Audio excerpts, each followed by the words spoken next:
Hi, guys. Welcome back to RT's Share Tea with me, your host, Linda Fry, the Asthma Lady, where respiratory therapists live out loud.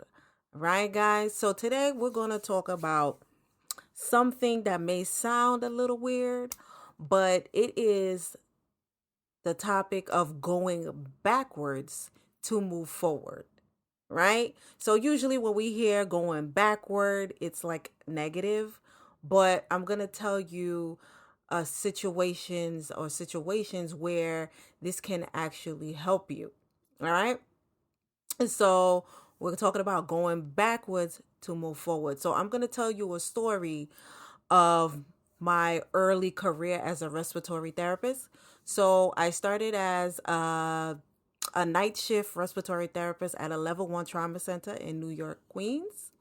And pretty much after 3 months orientation, you are put in the emergency room, sink or swim.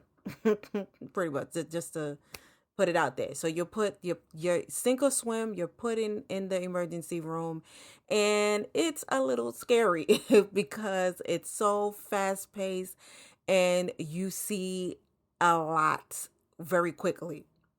But once you get the hang of it and you intubate, put the breathing tube in successfully, which I was terrible at first. But once I got the hang of it, I started to like, yeah, like the ER because it was just so fast, and that was young Linda was for it. You understand? So one of my memorable nights covering the emergency room, we I was getting a male patient that had a bad accident at work. So basically his job was to check the tire pressures of the planes at JFK, and he got into a bad accident. So okay, so now we're waiting for him to come in by the ambulance in the trauma bay, and a nurse comes in coddling something in a blanket in her arms. And I'm like, oh, okay, I didn't know that a baby was a part of the accident. And the nurse is like, no, this is not a baby. This is the man's arm. So I said, the arm got here before the man? So I said, why? I said, well, I can only imagine what he looks like when he comes through these doors.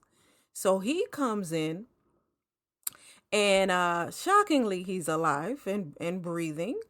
But he is in pain, of course, and passing in and out from this pain. Blood everywhere. It is quite a scene. So my lab coat was done that night. That that shift, I had to throw my lab coat out. But anyway, he got intubated. We put the breathing tube in. He got stabilized. He was stable, and he was transferred out to get his arms reattached. And to let you know what the other arm looked like, uh if you ever put hot dog in a microwave and it blew up, that's what the arm looked like. Okay, just for FYI, just in case anybody wanted the visual. Okay, so that was my night that night. Very memorable. um but anyway, boom, after 1 year of dealing with those cases in the emergency room, I joined an agency where I covered another hospital and mainly was in the emergency room over there. But this emergency room was not a level one trauma center. It was more like dealing with frequent flyers with the package deal. Now, if you don't know what that means, frequent flyers mean someone or a patient that comes back repeatedly to the ER for the same thing. And the package deal means that they have a whole lot of stuff going on at the same time, a whole lot of chronic diseases going on at the same time. They may have asthma, high blood pressure, diabetes, congenital heart failure, with a sprinkle of AIDS and a little bit of mental illness on top of that. Right? So it's a lot to deal with per patient. And in this setting, we also saw a lot of crime victims, police shootings, mental illness. So it's the community. I think I wasn't prepared to see how to deal with how sick the community was, right? And I mean, you see it on TV, the news, but dealing with it on an regular basis, between these two settings, it was starting to get to me.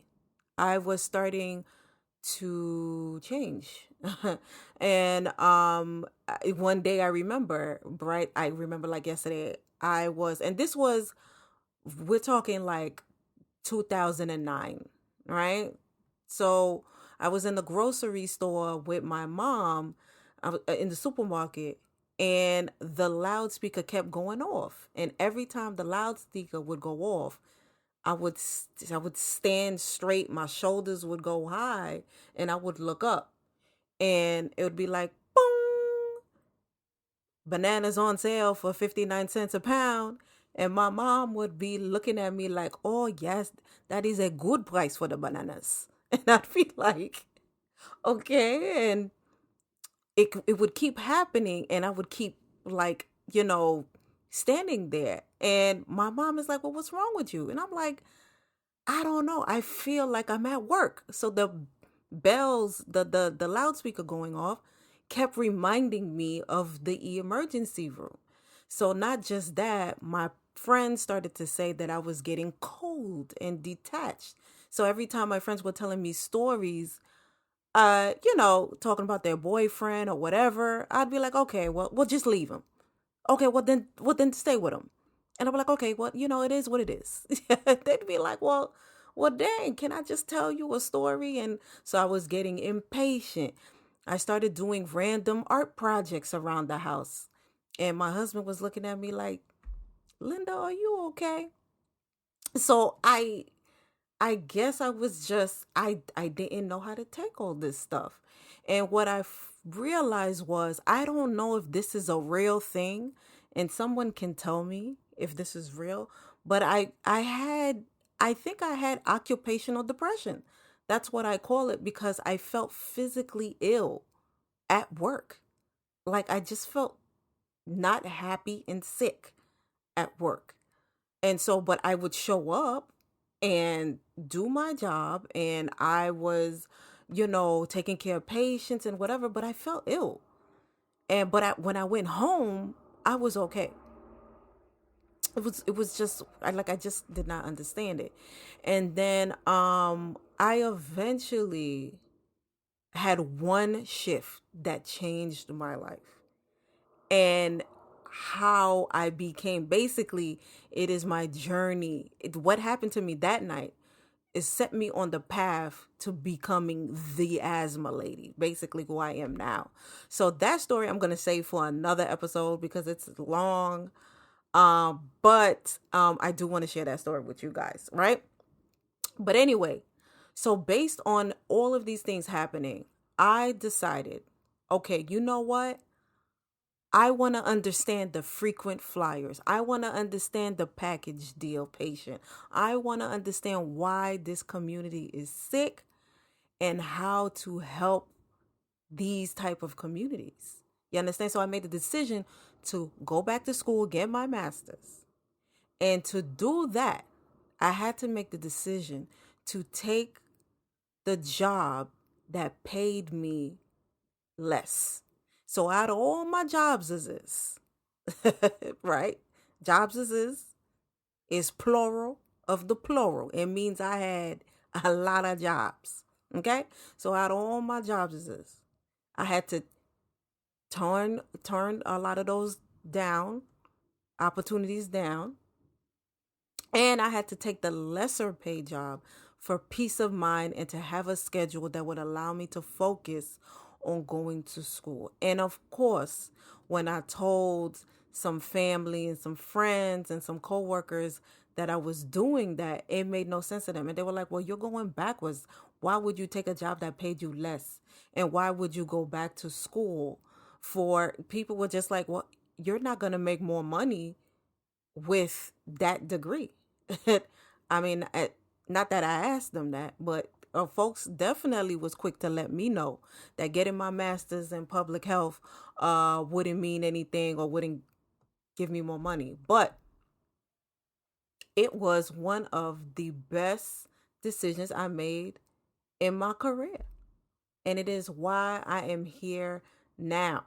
So I'm here to tell you guys that it is okay to go backwards to move forwards, right? So if you were a supervisor, you took a supervisory job or a management job, and you realize like this is just the worst timing.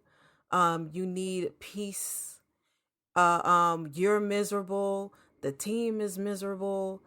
Then it's okay to go back to being a staff therapist. It's okay to come off from being management and go back to staff. It is not a failure. It is a redirection. All right? So don't let anyone tell you it's a failure. It's a redirection because you're giving yourself the opportunity to better yourself, to get, to go to school, to do self-care, to just learn new things and get just to be a better version of you. Okay? So know that it doesn't have to make sense to other people as long as you know that you're on your journey towards being a better version of yourself. And trust me, this will propel you forward, will propel you further than where you were before. Trust and believe. Going backwards to move forwards. Best to believe, okay? I have been through it. Folks will watch you and it won't make sense, but I'm telling you, this path, it's okay. Okay? All right, guys. So I hope I helped someone today. I hope I'm making sense. And that I helped at least one person understand that this is an option and it is a choice that you can make in your career. All right, guys. So thank you so much for listening. And I just want to say happy holidays to everybody.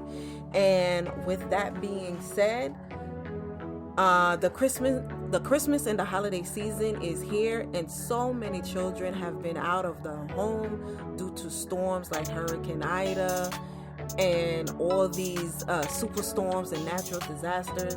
So let's bring hope and cheer to these children this holiday season. The First Baptist Church of Hillside, New Jersey is having a toy drive this month and taking financial donations on FBC, F as in Frank, B as in boy, C as in cat,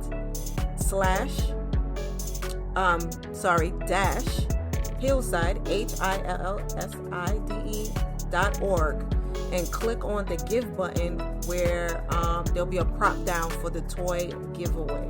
Okay, so please, guys, if you guys have been blessed this year to work and you're not struggling, we know this is a hard time with the pandemic. If you have been blessed this year, let's bless these kids, okay, guys? So, or you can also drop it off to the Asthma Lady, me, Linda, at 760 Broadway, Woodhull Hospital. That's 760 Broadway, Brooklyn, New York, 11206. And you can actually drop it off to the hospital and ask for the Asthma Lady. They'll know exactly who you're talking about.